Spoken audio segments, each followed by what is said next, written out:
खरं तर UDID card त्यांनी सक्तीचं केलं.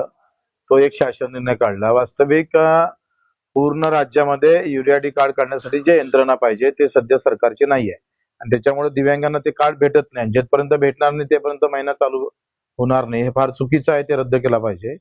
आणि दुसरं आहे का तात्पुरतं प्रमाणपत्र ते सर्रास सगळ्याला दिलं जातं. वास्तविक 40% वर दिव्यांगाचं प्रमाणपत्र भेटलं म्हणजे तो लाभासाठी पात्र होते. आतापर्यंत 50-60 वर्षात ही स्थिती होती. त्याच्यावरही काही खोडतळपणा करून मुद्दामून तात्पुरते प्रमाणपत्र अपंगांना दिव्यांग बांधवांना ते बंद केले पेन्शन योजना. याच्या विरोधात आम्ही आंदोलन 19 तारखेला ठेवलंय. तेपर्यंत शासन निर्णय केला पाहिजे, नाहीतर मग मंत्रालयात आपण आंदोलन करू. या सगळ्या संदर्भात शिंदे साहेबांनी सुद्धा दिव्यांग सचिवाशी बोलणं झालं. फोनवर ते बोलले.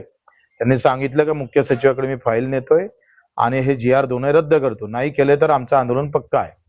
कारण 50% दिव्यांग या लाभापासून, संजय गांधी निराधार या लाभापासून वंचित राहत आहे. त्याच्यामुळे महाराष्ट्रात सगळ्या इकडे हा मोठा गोंधळ निर्माण झाला आहे.